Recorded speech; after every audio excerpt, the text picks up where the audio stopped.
ശാന്തി 8/4/25 പ്രഭാതമുരളി ബാബ്ദാദ മധുബൻ.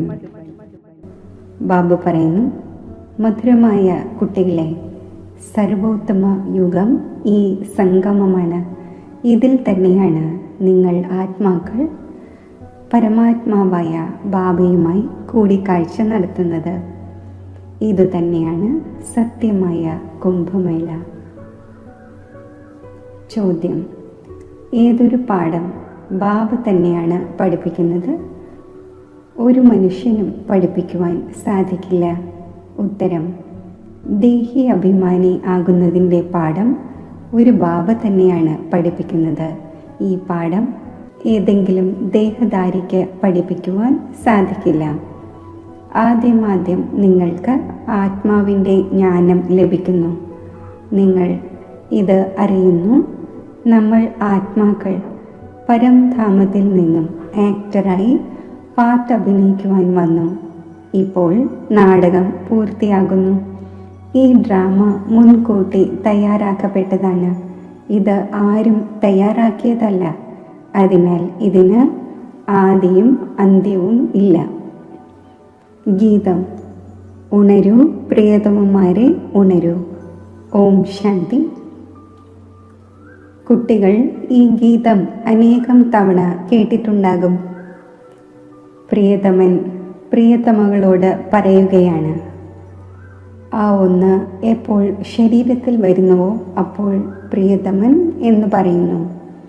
അല്ലെങ്കിൽ അത് പിതാവാണ്. നിങ്ങൾ കുട്ടികളാണ്.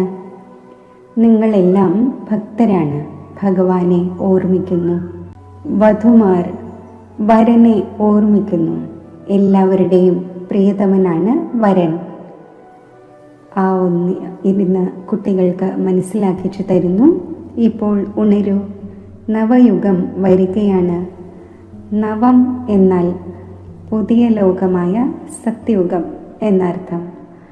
പഴയ ലോകമാണ് കലിയുഗം. ഇപ്പോൾ ബാബ വന്നു കഴിഞ്ഞു, നിങ്ങളെ സ്വർഗവാസി ആക്കി മാറ്റുന്നു. ഞാൻ നിങ്ങളെ സ്വർഗവാസിയാക്കി മാറ്റുന്നു എന്ന് ഒരു മനുഷ്യനും പറയുവാൻ സാധിക്കില്ല. സന്യാസിമാരാണെങ്കിൽ സ്വർഗത്തെയും നരകത്തെയും തീർത്തും അറിയുന്നില്ല. മറ്റു ധർമ്മങ്ങളെ പോലെ സന്യാസിമാരുടേതും മറ്റൊരു ധർമ്മമാണ്. അത് ആദി സനാതന ദേവീ ദേവതാ ധർമ്മം അല്ല. ആദി സനാതന ദേവീ ദേവതാ ധർമ്മത്തിൻ്റെ സ്ഥാപന ഭഗവാനാണ് വന്നു ചെയ്യുന്നത്. ആരാണോ നരകവാസി, അവർ പിന്നെ സത്യയുഗി സ്വർഗവാസിയാകുന്നു. ഇപ്പോൾ നിങ്ങൾ നരകവാസികളല്ല. ഇപ്പോൾ നിങ്ങൾ സംഗമയുഗത്തിലാണ്. സംഗമം മധ്യത്തിലാണുള്ളത്. സംഗമത്തിൽ സ്വർഗവാസി ആകുന്നതിനുള്ള പുരുഷാർത്ഥം നിങ്ങൾ ചെയ്യുന്നു. അതിനാൽ സംഗമയുഗത്തിന് മഹിമയുണ്ട്. വാസ്തവത്തിൽ സർവോത്തമമായ കുംഭമേളയും ഇതാണ്. ഇതിനെ തന്നെയാണ് പുരുഷോത്തം എന്ന് പറയുന്നത്. നിങ്ങൾക്കറിയാം, നമ്മളെല്ലാം ഒരു ബാബയുടെ കുട്ടികളാണ്. ബ്രദർഹുഡ് എന്ന് പറയുന്നുവല്ലോ. എല്ലാ ആത്മാക്കളും പരസ്പരം സഹോദരങ്ങളാണ്. ഹിന്ദുവും ചൈനക്കാരും ഭായി ഭായി എന്ന് പറയുന്നു. എല്ലാ ധർമ്മങ്ങളുടെയും കണക്കനുസരിച്ച് ഭായി ഭായിയാണ്. ഈ ജ്ഞാനം നിങ്ങൾക്ക് ഇപ്പോൾ ലഭിച്ചിരിക്കുന്നു. ബാബ മനസ്സിലാക്കിച്ചു തരുന്നു, നിങ്ങൾ പിതാവായ എൻ്റെ സന്താനങ്ങളാണ്. ഇപ്പോൾ നിങ്ങൾ സന്മുഖത്ത് കേൾക്കുന്നു. എല്ലാ ആത്മാക്കളുടെയും പിതാവ് ഒന്നാണെന്നും ആ ഒന്നിനെ തന്നെയാണ് ഓർമ്മിക്കുന്നതെന്നും അവർ പേരിനു മാത്രം പറയുന്നു. മെയിലാണെങ്കിലും ഫീമെയിലാണെങ്കിലും രണ്ടുപേരിലും ആത്മാവുണ്ട്. ഈ കണക്കിലൂടെ സഹോദരന്മാരാണ്. പിന്നെ സഹോദരനും സഹോദരിയും. പിന്നെ അതിനുശേഷം സ്ത്രീ പുരുഷൻ ആകുന്നു. ബാബ വന്ന് കുട്ടികൾക്ക് മനസ്സിലാക്കിച്ചു തരുന്നു. ആത്മാക്കളും പരമാത്മാവും വളരെ കാലം വേറിട്ടിരുന്നു എന്ന് പാടപ്പെടുകയും ചെയ്യുന്നു. നദികളും സാഗരവും വളരെ കാലം വേറിട്ടിരുന്നു എന്ന് പറയുന്നില്ല. വലിയ വലിയ നദികൾ സാഗരവുമായി ചേർന്നിരിക്കുന്നു. നദി സാഗരത്തിൻ്റെ പുത്രിയാണ് എന്നും കുട്ടികൾക്കറിയാം. സാഗരത്തിൽ നിന്നും ജലം പുറത്തു വരുന്നു. മേഘങ്ങളിലൂടെ പിന്നെ പർവ്വതങ്ങളുടെ മേൽ പെയ്യുന്നു. പിന്നീട് നദികളായി മാറുന്നു.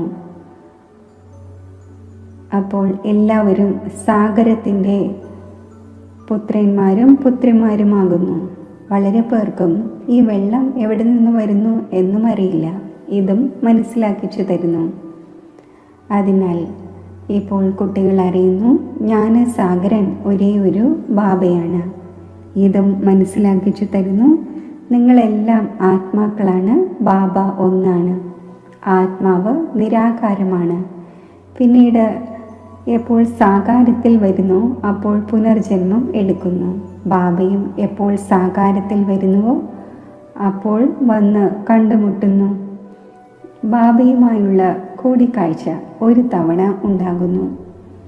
ഈ സമയം വന്ന് എല്ലാവരുമായി കണ്ടുമുട്ടിയിരിക്കുകയാണ്. ഇത് ഭഗവാനാണ് എന്നതും അറിയും. ഗീതയിൽ കൃഷ്ണൻ്റെ പേര് വെച്ചു. എന്നാൽ കൃഷ്ണന് ഇവിടെ വരുവാൻ സാധിക്കില്ല. കൃഷ്ണൻ എങ്ങനെ അപകീർത്തി കേൾക്കും? ഇതും നിങ്ങൾ അറിയുന്നുണ്ട്. കൃഷ്ണൻ്റെ ആത്മാവ് ഈ സമയത്ത് ഉണ്ട്. ആദ്യമാദ്യം നിങ്ങൾക്ക് ആത്മാവിൻ്റെ ജ്ഞാനം ലഭിക്കുന്നു. നിങ്ങൾ ആത്മാവാണ്, സ്വയം ശരീരമാണ് എന്ന് മനസ്സിലാക്കി ഇത്രയും സമയം നടന്നു. ഇപ്പോൾ ബാബ വന്ന് ദേഹി അഭിമാനിയാക്കി മാറ്റുന്നു. സന്യാസിമാരും മറ്റും ഒരിക്കലും നിങ്ങളെ ദേഹി അഭിമാനിയാക്കി മാറ്റുന്നില്ല. നിങ്ങൾ കുട്ടികളാണ്. നിങ്ങൾക്ക് പരിധിയില്ലാത്ത ബാബയിൽ നിന്നും സമ്പത്ത് ലഭിക്കുന്നു. നിങ്ങളുടെ ബുദ്ധിയിൽ ഇതുണ്ട്. നമ്മൾ പരമധാമത്തിൽ നിവസിക്കുന്നവരാണ്. പിന്നെ ഇവിടെ നമ്മൾ പാർട്ട് അഭിനയിക്കുന്നതിന് വേണ്ടി വന്നിരിക്കുകയാണ്. ഇപ്പോൾ ഈ നാടകം പൂർത്തിയാകുന്നു. ഈ ഡ്രാമ ആരും ഉണ്ടാക്കിയതല്ല. ഇത് മുൻകൂട്ടി തയ്യാറാക്കപ്പെട്ട ഡ്രാമയാണ്. ഈ ഡ്രാമ എപ്പോൾ മുതൽ ആരംഭിച്ചതാണ് എന്ന് നിങ്ങളോട് ചോദിക്കുന്നു. നിങ്ങൾ പറയൂ, ഇത് അനാദിയായ ഡ്രാമയാണ്. ഇതിന് ആദിയും അന്ത്യവും ഉണ്ടായിരിക്കുന്നില്ല. പഴയത് തന്നെ പുതിയതും പുതിയത് തന്നെ പഴയതുമാകുന്നു. ഈ പാഠം കുട്ടികളായ നിങ്ങൾക്ക് ഉറച്ചിട്ടുണ്ട്. നിങ്ങൾക്കറിയാം പുതിയ ലോകം എപ്പോൾ ഉണ്ടാകുന്നുവെന്നും പിന്നെ എപ്പോഴാണ് പഴയതാകുന്നുവെന്നും. ഇതും ചിലരുടെ ബുദ്ധിയിൽ പൂർണ്ണ രീതിയിലുണ്ട്. നിങ്ങൾക്കറിയാം ഇപ്പോൾ നാടകം പൂർത്തിയാകുന്നു, വീണ്ടും റിപ്പീറ്റാകും. വാസ്തവത്തിൽ നമ്മുടെ 84 ജന്മങ്ങളുടെയും പാർട്ട് പൂർത്തിയായി. ഇപ്പോൾ ബാബ നമ്മളെ കൊണ്ടുപോകുന്നതിന് വേണ്ടി വന്നിരിക്കുകയാണ്. ബാബ ഗൈഡുമാണല്ലോ. നിങ്ങളെല്ലാവരും വഴികാട്ടിയാണ്. വഴികാട്ടികൾ യാത്രക്കാരെ കൊണ്ടുപോകാറുണ്ട്. അവരാണ് ഭൗതികമായ വഴികാട്ടികൾ. നിങ്ങളാണ് ആത്മീയ വഴികാട്ടി. അതിനാൽ നിങ്ങളുടെ നാമം പാണ്ഡവ ഗവൺമെൻറ് എന്നുമാണ്. എന്നാൽ ഗുപ്തമാണ്. പാണ്ഡവരും കൗരവരും യാദവരും എന്താണ് ചെയ്തത്? മഹാഭാരത യുദ്ധത്തിൻ്റെ സമയമായ ഈ സമയത്തെ കാര്യമാണ്. അനേകം ധർമ്മമുണ്ട്. ലോകവും തമോ പ്രധാനമാണ്. വെറൈറ്റി ധർമ്മങ്ങളുടെ വൃക്ഷം മുഴുവനും പഴയതായി കഴിഞ്ഞു. നിങ്ങൾക്കറിയാം ഈ വൃക്ഷത്തിൻ്റെ ഏറ്റവും ആദ്യത്തെ ഫൗണ്ടേഷനാണ് ആദി സനാതന ദേവീ ദേവതാ ധർമ്മം. സത്യയുഗത്തിൽ കുറച്ചു പേരാണ് ഉണ്ടായിരിക്കുന്നത്. പിന്നീട് അഭിവൃദ്ധി ഉണ്ടാകുന്നു. ഇത് ആർക്കും അറിയില്ല. നിങ്ങളിലും നമ്പർ വൈസാണ്. സ്റ്റുഡൻസിലും ചിലർ നല്ല വിവേകശാലികളാണ്, നന്നായി ധാരണ ചെയ്യുന്നു. ചെയ്യിപ്പിക്കാനുള്ള താല്പര്യവും ഉണ്ടായിരിക്കുന്നു. ചിലരാകട്ടെ നല്ല രീതിയിൽ ധാരണ ചെയ്യുന്നു. ചിലർ മീഡിയം, ചിലർ തേർഡ്, ചിലർ ഫോർത്ത്. പ്രദർശിനിയിലും റിഫൈൻ രീതിയിൽ മനസ്സിലാക്കിച്ചു കൊടുക്കുന്നവർ വേണം. ആദ്യം പറഞ്ഞു കൊടുക്കൂ, 2 പിതാവുണ്ട്. ഒന്ന് പരിധിയില്ലാത്ത പാരലൗകിക പിതാവ്, രണ്ടാമത്തേത് പരിധിയുള്ള ലൗകിക പിതാവ്. ഭാരതത്തിന് പരിധിയില്ലാത്ത സമ്പത്ത് ലഭിച്ചിട്ടുണ്ടായിരുന്നു. ഭാരതം സ്വർഗമായിരുന്നു, അത് പിന്നീട് നരകമായിരിക്കുന്നു. ഇതിനെ ആസുരീയ രാജ്യം എന്ന് പറയുന്നു.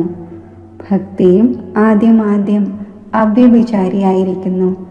ഒരു ശിവ് ബാബയെ മാത്രം ഓർമ്മിക്കുന്നു. ബാബ പറയുന്നു, കുട്ടികളെ, പുരുഷോത്തമനാകണമെങ്കിൽ എന്താണോ താഴ്ന്നവരാക്കി മാറ്റുന്ന കാര്യങ്ങൾ അവ കേൾക്കാതിരിക്കൂ. ഒരു ബാബയിൽ നിന്നും കേൾക്കൂ. അവ്യഭിചാരി ജ്ഞാനം കേൾക്കൂ. മറ്റാരിൽ നിന്നും എന്ത് കേൾക്കുന്നുവോ അത് അസത്യമാണ്. ബാബ ഇപ്പോൾ നിങ്ങളെ സത്യം കേൾപ്പിച്ച് പുരുഷോത്തമനാക്കി മാറ്റുന്നു. ആസുരീയ കാര്യങ്ങൾ നിങ്ങൾ കേട്ട് താഴ്ന്നവരായി. പ്രകാശമാണ് ബ്രഹ്മാവിൻ്റെ പകൽ, അന്ധകാരമാണ് ബ്രഹ്മാവിൻ്റെ രാത്രി. ഈ എല്ലാ പോയിന്റ്സും ധാരണ ചെയ്യണം.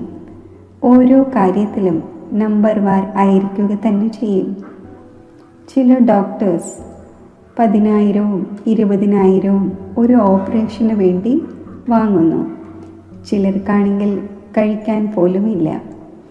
ബാരിസ്റ്ററും അങ്ങനെ തന്നെയാണ്. നിങ്ങളും എത്ര പഠിക്കുകയും പഠിപ്പിക്കുകയും ചെയ്യുന്നു അത്രയും ഉയർന്ന പദവി നേടും. വ്യത്യാസമുണ്ടല്ലോ. ദാസദാസിമാരിലും നമ്പർ വാരായിരിക്കും. മുഴുവൻ ആധാരവും പഠനത്തിന്മേലാണ്. സ്വയം തന്നോട് ചോദിക്കണം, നമ്മൾ എത്ര പഠിക്കുന്നുണ്ട്? ഭാവിയിലെ ജന്മജന്മാന്തരത്തേക്കായി എന്തായി മാറും? എന്താണോ ജന്മജന്മാന്തരം ആകുന്നത് അത് തന്നെ കൽപ്പകൽപ്പാന്തരം ആകും. അതിനാൽ പഠനത്തിൽ പൂർണ്ണ അറ്റൻഷൻ കൊടുക്കണം. വിഷം കുടിക്കുന്നത് ഒറ്റയടിക്ക് ഉപേക്ഷിക്കണം. വിസർജ്യത്താൽ മലിനമായ വസ്ത്രം കഴുകാനാകും എന്ന് സത്യയുഗത്തിൽ പറയുകയില്ല. ഈ സമയം എല്ലാവരുടെയും വസ്ത്രം ജീർണിച്ചിരിക്കുകയാണ്. തമോ പ്രധാനമാണല്ലോ. ഇതും മനസ്സിലാക്കേണ്ട കാര്യങ്ങളാണല്ലോ. ഏറ്റവും പഴയ വസ്ത്രം ആരുടേതാണ്? നമ്മുടേത്. നമ്മൾ ഈ ശരീരം മാറിക്കൊണ്ടിരിക്കുന്നു. ആത്മാവ് പതീതമായി പോകുന്നു. ശരീരവും പതീതവും പഴയതുമായിക്കൊണ്ടിരിക്കുന്നു. ശരീരം മാറേണ്ടതുണ്ട്.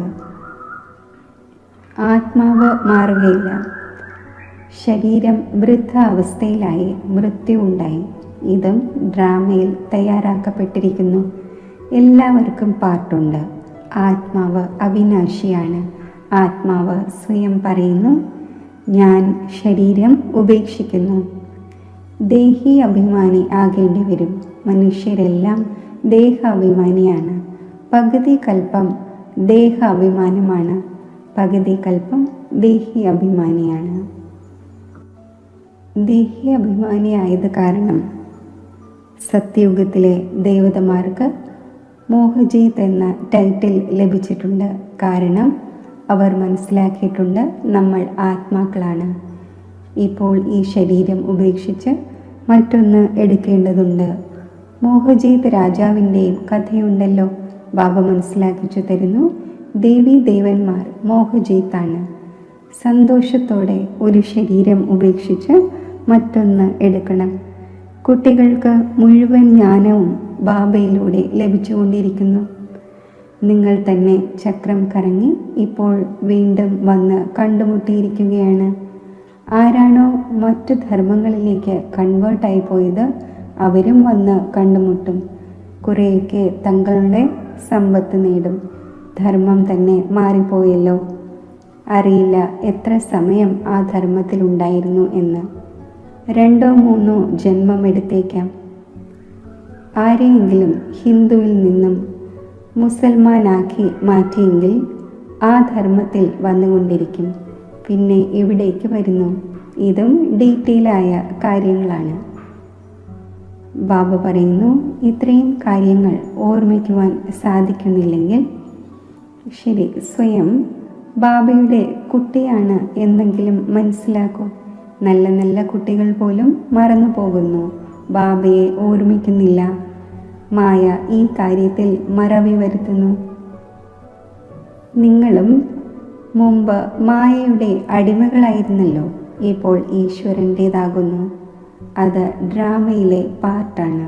സ്വയം ആത്മാവാണ് എന്ന് മനസ്സിലാക്കി ബാബയെ ഓർമ്മിക്കണം. നിങ്ങൾ ആത്മാക്കൾ ആദ്യം ശരീരത്തിൽ വന്നിരുന്നപ്പോൾ പവിത്രമായിരുന്നു. പിന്നീട് പുനർജന്മം എടുത്തെടുത്ത് പതീതമായിരിക്കുന്നു. ഇപ്പോൾ വീണ്ടും ബാബ പറയുന്നു, നഷ്ടോ മോഹ ആകൂ, ഈ ശരീരത്തിലും മോഹം വയ്ക്കാതിരിക്കൂ. ഇപ്പോൾ കുട്ടികളായ നിങ്ങൾക്ക് ഈ പഴയ ലോകത്തോട് പരിധിയില്ലാത്ത വൈരാഗ്യം വരുന്നു. കാരണം ഈ ലോകത്തിൽ എല്ലാവരും അന്യോന്യം ദുഃഖം കൊടുക്കുന്നവരാണ്. അതിനാൽ ഈ പഴയ ലോകത്തെ തന്നെ മറക്കൂ. നമ്മൾ അശരീരിയായി വന്നിരുന്നു, പിന്നെ ഇപ്പോൾ അശരീരിയായി തിരികെ പോകേണ്ടതുണ്ട്. ഇപ്പോൾ ഈ ലോകം തന്നെ നശിക്കേണ്ടതുണ്ട്. തമോ പ്രധാനത്തിൽ നിന്നും സതോ പ്രധാനമാകുന്നതിനു വേണ്ടി ബാബ പറയുന്നു, എന്നെ മാത്രം ഓർമ്മിക്കൂ. എന്നെ മാത്രം ഓർമ്മിക്കൂ എന്ന് കൃഷ്ണന് പറയുവാൻ സാധിക്കില്ല. കൃഷ്ണൻ സത്യയുഗത്തിലാണുള്ളത്. ബാബയാണ് പറയുന്നത്, എന്നെ നിങ്ങൾ പതീത പാവനൻ എന്നും പറയുന്നു. അതിനാൽ ഇപ്പോൾ എന്നെ ഓർമ്മിക്കൂ. ഞാൻ പാവനമാകാനുള്ള ഈ യുക്തി പറഞ്ഞു തരുന്നു. കൽപ്പകൽപ്പത്തേക്കുള്ള യുക്തി പറഞ്ഞു തരുന്നു. പഴയ ലോകമാകുമ്പോൾ ഭഗവാന് വരേണ്ടി വരും. മനുഷ്യർ ഡ്രാമയുടെ ആയുസ്സിനെ നീണ്ടതാക്കി. അപ്പോൾ മനുഷ്യർ തീർത്തും മറന്നുപോയി. ഇപ്പോൾ നിങ്ങൾക്കറിയാം, ഇത് സംഗമയുഗമാണ്. ഇതാണ് പുരുഷോത്തമനാകാനുള്ള യുഗം. മനുഷ്യരാകട്ടെ തീർത്തും ഘോര അന്ധകാരത്തിൽ കിടക്കുകയാണ്. ഈ സമയം എല്ലാവരും തമോ പ്രധാനമാണ്. ഇപ്പോൾ നിങ്ങൾ തമോ പ്രധാനത്തിൽ നിന്നും സതോ പ്രധാനമാകുന്നു. നിങ്ങൾ തന്നെയാണ് ഏറ്റവും കൂടുതൽ ഭക്തി ചെയ്തിട്ടുള്ളത്. ഇപ്പോൾ ഭക്തി മാർഗം സമാപ്തമാകുന്നു. ഭക്തിയുള്ളത് മൃത്യുലോകത്തിലാണ്. പിന്നെ അമരലോകം വരും. നിങ്ങൾ ഈ സമയം ജ്ഞാനം എടുക്കുന്നു. പിന്നെ ഭക്തിയുടെ പേരോ അടയാളമോ ഉണ്ടായിരിക്കുകയില്ല. ഹേ ഭഗവാൻ, ഹേ രാം, ഇതെല്ലാം ഭക്തിയിലെ വാക്കുകളാണ്. ഇതിൽ ഏതെങ്കിലും ശബ്ദമുണ്ടാക്കേണ്ടതില്ല. ബാബ ജ്ഞാനത്തിൻ്റെ സാഗരമാണ്. ശബ്ദമൊന്നും ഉണ്ടാക്കുന്നില്ല. ബാബയെ പറയുന്നത് തന്നെ സുഖശാന്തിയുടെ സാഗരം എന്നാണ്. അപ്പോൾ കേൾപ്പിക്കുന്നതിന് വേണ്ടിയും ബാബയ്ക്ക് ശരീരം ആവശ്യമാണല്ലോ. ഭഗവാന്റെ ഭാഷ എന്താണ്? ഇതാരും അറിയുന്നില്ല. ബാബ എല്ലാ ഭാഷകളിലും സംസാരിക്കും എന്നല്ല, ഇല്ല. ബാബയുടെ ഭാഷ തന്നെ ഹിന്ദിയാണ്. ബാബ ഒരു ഭാഷയിൽ തന്നെയാണ് മനസ്സിലാക്കിച്ചു തരുന്നത്. പിന്നെ ട്രാൻസ്ലേറ്റ് ചെയ്ത് നിങ്ങൾ മനസ്സിലാക്കിച്ചു കൊടുക്കുന്നു. ഫോറിനേഴ്സ് തുടങ്ങി ആരെല്ലാം കണ്ടുമുട്ടുന്നുവോ അവർക്ക് ബാബയുടെ പരിചയം നൽകണം. ബാബ ആദി സനാതന ദേവീദേവതാ ധർമ്മത്തിൻ്റെ സ്ഥാപന ചെയ്യുകയാണ്. ത്രിമൂർത്തിയെക്കുറിച്ചും മനസ്സിലാക്കി കൊടുക്കണം. പ്രജാപിത ബ്രഹ്മാവിന് എത്ര ബ്രഹ്മകുമാർ കുമാരിമാരുണ്ട്? ആര് തന്നെ വന്നാലും ആദ്യം അവരോട് ചോദിക്കൂ, ആരുടെ അടുക്കൽ വന്നിരിക്കുകയാണ്? ബോർഡ് വെച്ചിട്ടുണ്ട് പ്രജാപിത. അത് രചിക്കുന്നവനായല്ലോ. എന്നാൽ അതിനെ ഭഗവാൻ എന്ന് പറയാൻ സാധിക്കില്ല. ഭഗവാൻ എന്ന് നിരാകാരനെയാണ് പറയുന്നത്. ഈ ബ്രഹ്മകുമാർ കുമാരിമാർ ബ്രഹ്മാവിൻ്റെ സന്താനമാണ്. നിങ്ങൾ ഇവിടെ എന്തിനു വേണ്ടി വന്നിരിക്കുന്നു? നമ്മുടെ ബാബയുമായി നിങ്ങൾക്ക് എന്താണ് കാര്യം? അച്ഛനുമായി കുട്ടികൾക്കായിരിക്കുമല്ലോ കാര്യം ഉണ്ടാവുക. നമ്മൾ അച്ഛനെ നല്ല രീതിയിൽ അറിയുന്നു. സൺ ഷോസ് ഫാദർ എന്ന് പാടപ്പെട്ടിട്ടുണ്ട്. നമ്മൾ ആ ഒന്നിൻ്റെ കുട്ടികളാണ്. ശരി, മധുരമധുരമായ സിഖിലതെ കുട്ടികൾക്ക് മാതാവും പിതാവുമായ ബാബ്ദാദയുടെ സ്നേഹസ്മരണകൾ. Good morning. ആത്മീയ അച്ഛൻ്റെ ആത്മീയ കുട്ടികൾക്ക് നമസ്തേ. ധാരണയ്ക്കുള്ള മുഖ്യസാരം: പുരുഷോത്തമനാകുന്നതിന് വേണ്ടി താഴ്ന്നവരാക്കി മാറ്റുന്ന ഈവിൾ കാര്യങ്ങൾ കേൾക്കരുത്. ഒരു ബാവയിൽ നിന്ന് തന്നെ അവ്യഭിചാരി ജ്ഞാനം കേൾക്കണം. നഷ്ടോമോഹ ആകുന്നതിനു വേണ്ടി ദേഹി അഭിമാനി ആകുന്നതിൻ്റെ പൂർണ്ണമായ പുരുഷാർത്ഥം ചെയ്യണം. ബുദ്ധിയിൽ ഉണ്ടായിരിക്കണം, ഇത് പഴയതും ദുഃഖം നൽകുന്നതുമായ ലോകമാണ്. ഇതിനെ മറക്കണം. ഇതിനോട് പരിധിയില്ലാത്ത വൈരാഗ്യം ഉണ്ടാകണം. വരദാനം. സംഗമയുഗത്തിലെ സർവ പ്രാപ്തികളെയും സ്മൃതിയിൽ വച്ച് കയറുന്ന കല അനുഭവിക്കുന്ന ശ്രേഷ്ഠ പ്രാപ്തി ഉള്ളവരായി ഭവിക്കട്ടെ.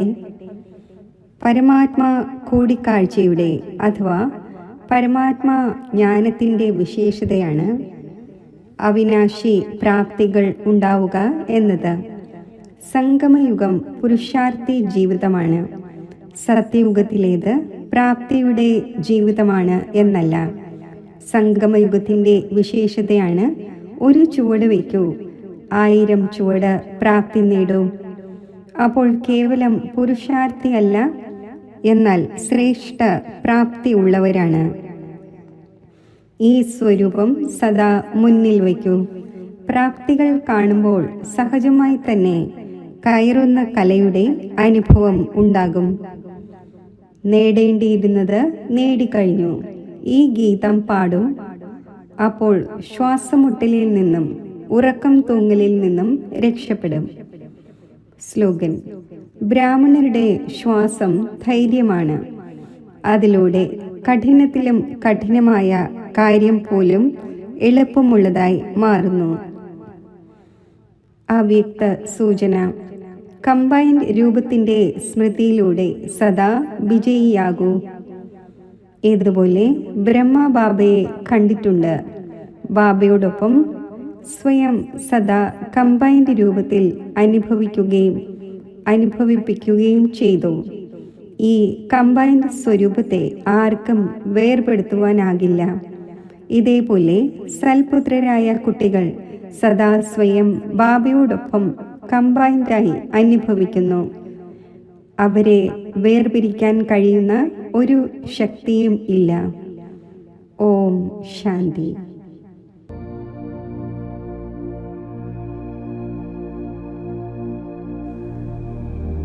പ്രശാന്ത സുന്ദരമായ നിരാകാരി ലോകത്തിൽ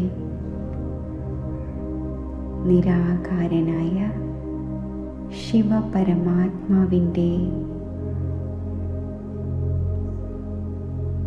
സമീപം ഞാൻ സ്ഥിതി ചെയ്യുന്നു.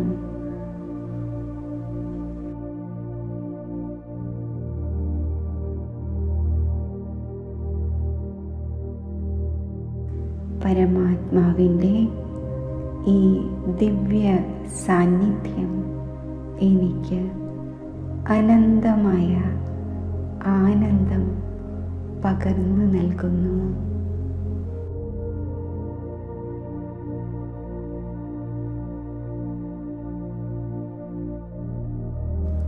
സർവജ്ഞനും സർവശക്തിമാനുമായ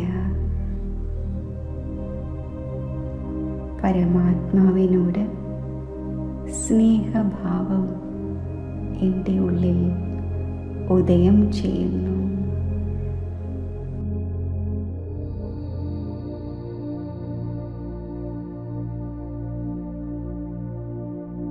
ഈ സ്നേഹനിർഭരമായ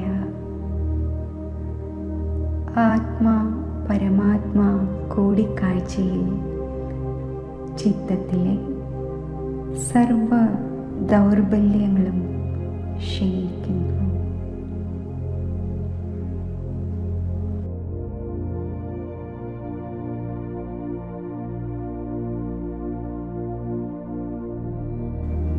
പൂർവജന്മ പാപങ്ങൾ യോഗജ്വാലയിൽ ഭസ്മമാകുന്നു.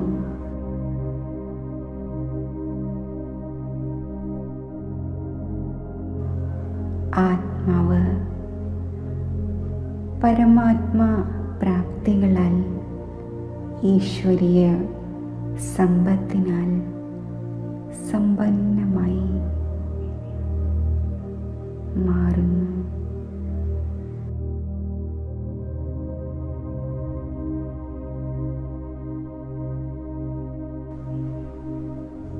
ഈ ആത്മസമ്പന്നതയുടെയും സംതൃപ്തിയുടെയും സ്വരൂപമായി ഞാൻ ദേഹമാകുന്ന രഥത്തിലെ അകാല സിംഹാസനത്തിൽ വിരാജിക്കുന്നു.